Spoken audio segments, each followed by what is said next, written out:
The Elder Scrolls franchise is built on betrayal, not as a side plot, but as the engine driving every major event in Tamriel's history.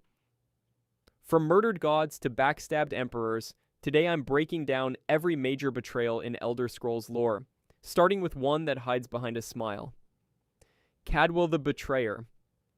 If you've played Elder Scrolls Online, you know Cadwell. He's the goofy, cheerful soul who cracks jokes and bumbles through Cold Harbor like he's on a pleasant afternoon stroll. Lovable, harmless, everyone's favorite weird uncle of the afterlife. He also murdered his best friend by stabbing him in the back. Cadwell was a trusted companion of Khanzar Rhi, the legendary Khajiit hero who unified Elswere's warring clans and built the political foundation of an entire nation. And Cadwell killed him for power, specifically access to dragon power locked within the plane of Jode. The priests guarding that power, he slaughtered them too, but here's where it gets unsettling. Cadwell's crime didn't just end a hero's life, it fractured Elswere's unity at the exact moment the nation needed it most. His epithet isn't a nickname, it's a verdict. The betrayer is literally who he is. And yet somehow he's cracking jokes about soup in Cold Harbor like nothing happened. That contrast between the cheerful soul you meet and the cold-blooded killer he actually was, that's the darkest joke Bethesda ever wrote. But Cadwell's backstab looks almost quaint compared to what happened in the courts of High Rock, where a lord murdered a king and nearly got away with it. Lord Woodbourne. Lord Woodbourne didn't just kill a king, he killed a king and then named his co-conspirator with his dying breath. Here's the setup. King Lysandus of Daggerfall was on the eve of a critical battle, one that would determine the future of the Iliac Bay region. He had a plan, he had an army, and he had people he trusted. That last part was the mistake. Woodbourne conspired with Prince Goffrey, the king's own son, to murder Lysandus before the battle could even begin. The prince stood to inherit the throne, and Woodbourne was his instrument. But here's where the accounts get messy. One version claims Woodbourne personally drove a dagger between Lysandus's ribs. Another says the king tried to flee disguised as a petty noble, and Woodbourne dispatched the Orcish warlord Gortwog to finish the job. Either way, Lysandus ended up dead, and the throne passed exactly where it was supposed to. But the part that makes this betrayal unforgettable is how Woodbourne died. With his final breath, he reportedly said, "I am done in. It is up to you, Goffrey, now. May you rot in hell. I most certainly shall." One sentence. He implicates the prince, condemns himself, and damns them both to whatever afterlife awaits murderers of kings. And the worst part? Nobody acted on it. Lysandus's ghost haunted Daggerfall for years, screaming through the streets, demanding justice that never came. A king murdered by his own allies, his killer's confession ignored, his spirit left to wander.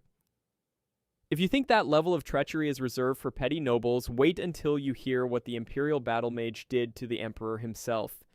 Jagar Tharn. Jagar Tharn was the most trusted man in all of Tamriel. As Imperial Battle Mage, he stood at Emperor Uriel Septim VII's side, advising him on matters of magic, warfare, and statecraft. He had access to every secret the Empire held, and he used all of it to stab the Emperor in the back. But here's the thing, he didn't kill him. That would have been too simple. Instead, Tharn used the Staff of Chaos and advanced illusion magic to banish Uriel Septim into Mehrunes Dagon's Plane of Oblivion, a realm of perpetual destruction and torment. Then, he shapeshifted into the Emperor's exact likeness and sat down on the ruby throne like nothing happened, and nobody noticed for 10 years. For 10. From 3E 389 to 3E 399, Jagar Tharn ruled the entire empire as a fake emperor. The Elder Council never caught on. The Mages Guild, an organization literally built around detecting magical deception, never raised an alarm. The nobility, the military, the common people, zero suspicion. An entire continent got fooled by one man wearing a magical disguise for a full decade, but here's where it gets weird. Despite having absolute control of the most powerful empire on Tamriel, unlimited access to the treasury, and command of every legion, Tharn accomplished almost nothing with his stolen throne. 10 years of total power and he has basically zero legacy to show for it. No conquests, no grand reforms, no monuments, nothing. That's not the behavior of an ambitious man who clawed his way to ultimate power, that's the behavior of a puppet. And scholars believe that's exactly what he was. Tharn wasn't the mastermind of this betrayal, Mehrunes Dagon was. Tharn was just the instrument, a useful fool keeping the seat warm while a Daedric prince ran the show from behind the curtain. He pulled off one of the most audacious deceptions in Tamrielic history, and in the end, he was probably the biggest dupe of all. But if Tharn's betrayal was about stealing power he never truly used, the next one is about something far more personal. A man who infiltrated an entire organization just to burn it to the ground from the inside. Mathieu Bellamont. Most betrayals happen in a single moment. A split-second decision, a flash of greed, a desperate grab for power. Mathieu Bellamont didn't betray anyone in a moment. He spent his entire life building toward one. When Bellamont was a child, the Dark Brotherhood assassin Lucien Lachance murdered his mother on contract. That's the kind of trauma that breaks a person. But Bellamont didn't break. He calculated. Rather than swearing revenge from the outside where he'd never get close enough to matter, Bellamont did something far more disturbing. He joined the Dark Brotherhood as a child, willingly walked into the organization that destroyed his family, swore their oaths, followed their rituals, and started climbing. Years. Not weeks, not months. Years of pretending to be a loyal assassin while hiding a singular, obsessive purpose behind every assignment he completed. And here's where it gets truly ugly. From within, Bellamont didn't just target Lachance, he systematically dismantled the entire organization, he manipulated contracts, sabotaged the chain of command between the listener and the speakers, and quietly eliminated key members one by one. By the time the Brotherhood realized they had a traitor in their ranks, the damage was catastrophic. Lachance himself was blamed for the very chaos Bellamont had engineered, and his naked, mutilated corpse was strung from the ceiling of a farmhouse as punishment. The man who murdered Bellamont's mother was destroyed by his own Brotherhood. There's a vicious poetry to that. But the sharpest edge of this whole story is the irony. The Dark Brotherhood worships Sithis. They treat murder and betrayal as sacred religious acts. Their entire philosophy is built on the idea that treachery serves a higher purpose. And then a child walked through their door, used that exact philosophy against them, and nearly burned the whole thing to the ground. They were undone by their own doctrine. And honestly, they should have seen it coming. Speaking of the Brotherhood's long history of eating itself alive, Bellamont wasn't even the only time this happened. The Dark Brotherhood. Every betrayal we've talked about so far has been personal, one person turning on another. But the Dark Brotherhood is something far worse. It's an entire organization built on betrayal as a founding principle. The Brotherhood's origin story is frankly horrifying. A Dwemer woman known as the Night Mother murdered her own 5 children as a sacrifice to Sithis, the embodiment of emptiness and the void. Not enemies, not strangers. Her own blood. And that act of ultimate betrayal against the people she was supposed to protect didn't just start the Brotherhood. It became the organization's sacred origin myth, the thing they worship. But here's where it gets unsettling. The Brotherhood doesn't just attract people capable of betrayal, it's structurally designed for it. The hierarchy is deliberately compartmentalized. The Night Mother speaks only through a listener, who relays orders to speakers, who manage individual assassins. Nobody sees the full picture. Nobody knows who's truly loyal and who's playing a longer game. Every member operates with the understanding that the person standing next to them could be a traitor, and the only thing holding the organization together is fear of Sithis' wrath. And the Brotherhood knows this. They don't fight it, they anticipate it. That's the paradox that makes the Dark Brotherhood so fascinating. It's an organization built on loyalty oaths that functions with the implicit understanding that those oaths are inherently fragile. Betrayal isn't a failure of the system, it is the system. Sithis represents emptiness, negation, the unmaking of bonds. So when someone betrays the Brotherhood, they're technically acting in perfect alignment with the very God the Brotherhood serves. It's betrayal made permanent, betrayal turned into scripture. But if institutionalized betrayal sounds abstract, the next entry is painfully concrete, because Ulfric Stormcloak turned betrayal into a civil war. If you enjoyed this video and want to see more, click the video on the screen now. Ulfric Stormcloak. Ulfric Stormcloak is the kind of traitor who doesn't even know he's one, and that's what makes him so dangerous. On the surface, his rebellion looks like a straightforward fight for Nordic freedom.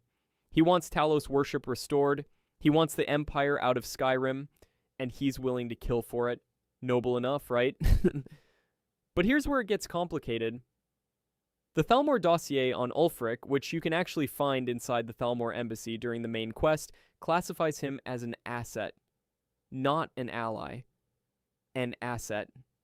The Aldmeri Dominion didn't just tolerate his civil war, they actively wanted it to continue. A divided empire bleeds resources, fractures alliances, and becomes infinitely easier to conquer later. Every Nord who died fighting Imperials was one less soldier who'd be standing on the front lines when the Thalmor came back for round 2. But that's only the first layer. Ulfric's signature move is the Thuum. He literally shouted High King Torg apart to prove his strength. Sounds very Nordic, very traditional. Except it's not. The Greybeards teach that the voice is a sacred gift from Kine, meant for worship and meditation, never for warfare or political power. The way of the voice explicitly forbids what Ulfric did. So, the man who launched a rebellion because the Empire betrayed Nordic culture was himself betraying one of the oldest Nordic sacred traditions every time he opened his mouth on the battlefield. And then there's the darkest layer. Before any of this started, Ulfric was captured by the Thalmor during the Great War. Their own documents suggest he was broken through interrogation, psychologically conditioned, and then released. Which raises a genuinely uncomfortable question. Was Ulfric's entire rebellion his own idea, or was he a weapon the Thalmor pointed at the Empire and fired? A man fighting to protect his culture while violating its deepest traditions, funded by the enemy he claims to oppose, possibly programmed to do exactly what he's doing. That's not just betrayal. That's betrayal wearing a hero's armor. But if Ulfric was an unwitting puppet, the next betrayal on this list was anything but accidental. Mannimarco knew exactly what he was doing when he tore reality in half. Mannimarco's soul burst.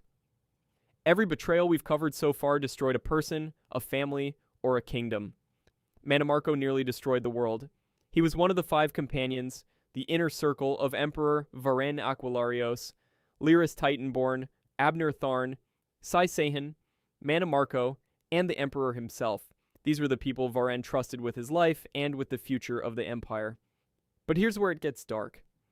The entire time Mannimarco stood beside them, advising the Emperor, helping plan the ritual to light the dragon fires, he was secretly working for Molag Bal, the Daedric Prince of domination and spiritual enslavement. Every conversation, every strategy session, every moment of trust was a performance. In 2E 579, the 5 companions gathered to perform the ritual. Varen would use the Amulet of Kings to light the dragon fires and become Dragonborn, securing his legitimacy as Emperor. It should have been a moment of triumph. But Mannimarco didn't just sabotage the ceremony, he weaponized it. He turned the Amulet of Kings and the dragon fires themselves, the 2 most sacred protective instruments in the entire Empire, into a bomb. The resulting arcane explosion became known as the Soul Burst, and it tore a permanent rift between Mundus and Oblivion. That rift gave Molag Bal exactly what he needed. The Planemeld began, an attempt to literally drag Tamriel into Cold Harbor and merge the mortal world with his realm of eternal torment. Souls were ripped from bodies across the continent. Reality itself started to fracture. And that's what separates Mannimarco from every other traitor on this list. Jagar Tharn wanted a throne. Mannimarco didn't want power for himself. His goal was the complete spiritual conquest of every living thing on behalf of a Daedric prince. He turned the Empire's own sacred defenses into the weapon that nearly ended everything, but if a mortal necromancer serving a Daedric prince sounds catastrophic, wait until you hear what happens when a Daedric prince cuts out the middleman entirely. Mehrunes Dagon's conspiracy. Mannimarco tore a hole in the barrier between worlds. Mehrunes Dagon deleted the barrier entirely. Here's the thing. The Dragonfires weren't just some ceremonial tradition. Every emperor since Saint Alessia in the First Era had participated in maintaining a metaphysical ward that literally prevented Daedric princes from setting foot in Mundus. The Amulet of Kings carried Alessia's blood essence. The Dragonfires, lit by each successive Dragonborn emperor, activated that essence. Together, they formed an invisible wall between the mortal world and Oblivion that had held for thousands of years. Dagon's plan was terrifyingly simple. Kill the Emperor, kill his heirs, destroy the amulet, remove both components of the ward simultaneously, and the wall just stops existing. But he didn't do it himself. He built an entire cult to do it for him. The Mythic Dawn, led by the fanatic Mankar Cameron, operated as Dagon's mortal hands. In 3E 433, they assassinated Emperor Uriel Septim VII and every known heir to the throne in a coordinated strike. The Amulet of Kings was seized. The dragonfires went dark, and then the sky broke open. Oblivion gates tore through the landscape across Tamriel, pouring thousands of Daedric soldiers into a world that had zero defenses against them. Cities burned, entire regions fell. This wasn't a political assassination, it was the systematic dismantling of a divine security system that had protected mortal life since the First Era. But here's the part that elevates this beyond just a really bad day for the Empire. Dagon's invasion violated the implicit cosmic agreement between Daedric princes and the mortal realm. There were rules. Unwritten, ancient, but real. Daedric princes could influence Mundus through artifacts, through worshippers, through manipulation. But direct military invasion, that was a breach of metaphysical law itself. Dagon didn't just betray an emperor, he betrayed the fundamental covenant that kept reality stable. One assassination ended what every emperor for thousands of years had maintained, generations of divine architecture gone in a single night. But if Dagon's conspiracy was a betrayal of cosmic law, the next one is a betrayal of an entire race, and it came from a god who was supposed to protect them. If you enjoyed this video and want to see more, click the video on the screen now. Azura's Curse. Up until now, every betrayal we've covered has been committed by mortals, or at least beings who started as mortals. But Azura's Curse flips the entire script. This isn't a betrayal committed against the divine, this is a betrayal committed by the divine against millions of people who did absolutely nothing wrong. Here's what happened. After the Tribunal murdered Nerevar and used Kagranak's tools to steal the heart of Lorkhan's power, they ascended to godhood. 3 mortals became living gods overnight. And when Azura appeared before them to confront what they'd done, Sothasil didn't beg for forgiveness. He didn't even flinch. He looked at a Daedric prince and essentially asked her why she even mattered anymore. The Tribunal had achieved divinity. The Daedra were irrelevant. That was a mistake. Azura's response wasn't aimed at the 3 gods who had actually committed the crime. Instead, she cursed the entire Khmer race. Every single one of them. Their golden skin turned ash gray. Their eyes burned crimson red. Overnight, the Khmer ceased to exist, and the Dwemer were born. Not through evolution, not through choice, but through divine punishment for a crime they had zero involvement in. But here's where the moral framing of this entire video breaks down. Every betrayal we've discussed so far has had a clear villain. Someone broke trust, someone suffered. Azura's Curse doesn't work that way. She was responding to a genuine betrayal, the murder of Nerevar and the theft of sacred power. Her anger was justified. But her punishment landed on farmers, children, merchants, entire generations who would never even meet the Tribunal. The transformation was permanent, irreversible through any known magic, and inherited by every descendant forever. So was it justice? Or was it a Daedric prince throwing a tantrum because 3 mortals bruised her ego? The lore never gives you a clean answer, and that's what makes it one of the most unsettling moments in Elder Scrolls history. But if divine punishment for 3 people's crimes feels disproportionate, wait until you hear about the time an entire civilization vanished from existence in a single instant. The Dwemer's a disappearance. Every other civilization in Elder Scrolls history that fell for reasons you can point to. War, plague, internal collapse. The Dwemer didn't fall, they vanished. Every single one of them, simultaneously, across the entire continent in the span of a heartbeat. And thousands of years later, nobody knows where they went. Here's what we do know. Kagrenak, the chief Dwemer tonal architect, discovered something beneath Red Mountain that should have stayed buried. The heart of Lorkhan. The literal severed divine essence of the god who tricked the other gods into creating the mortal world. Kagrenak didn't run. He didn't worship it. He built 3 tools specifically designed to tap into it and harness its power, because the Dwemer looked at the heart of a dead god and thought, we can use this. The plan was to create Numidium, an artificial god that would serve the Dwemer people. Not pray to a god, not bargain with a god, build one. From scratch, powered by stolen divinity. But here's where everything breaks. During the Battle of Red Mountain with Chimera forces closing in, Kagrenak activated his tools on the heart. And in that instant, every Dwemer on Nirn disappeared. Not the ones at Red Mountain. All of them. Dwemer in Skyrim, in Hammerfell, in cities thousands of miles from the battle. Gone. Simultaneously. No bodies. No ash. No souls recovered in any afterlife that anyone has ever documented. Just empty cities full of still running machines and silence. The leading theory is that Lorcan's essence retaliated, that by trying to weaponize the heart of a god who was punished by the other gods for his own act of cosmic betrayal, the Dwemer triggered something they couldn't undo. A divine correction so absolute it erased them from existence itself, but that's just a theory. Nobody actually knows, and honestly that's the most unsettling part. Because in a world full of gods, Daedra, and prophets who can see across time, not a single being in all of Tamriel can tell you what happened to the Dwemer. Whatever Kagrenak unleashed, it was so total that even the truth disappeared with them. And if weaponizing a god's heart carries consequences that severe, imagine what happens when a dragon betrays his own kind. Paarthurnax. Paarthurnax saved humanity, and he did it through an act so fundamentally wrong by the standards of his own kind that thousands of years later, people still argue about whether he should be forgiven for it. Here's the thing. During the Dragon War, Paarthurnax wasn't some minor dragon who quietly switched sides. He was Alduin's lieutenant, his right hand. He watched dragons enslave and slaughter mankind, and he participated in it. He was complicit in every atrocity the dragons committed against the mortal races of Tamriel. But then he turned. Not through combat, though. Not through the honorable draconic method of challenging Alduin to single combat for dominance. Paarthurnax did something far worse in the eyes of dragonkind. He went to the humans and taught them the Thu'um, the voice, the sacred power that belonged exclusively to dragons. He weaponized an entire mortal race against his own species. That's not just betrayal. That's an extinction-level violation of everything it means to be a dragon. And here's where it gets complicated, because his motivations depend entirely on who you ask.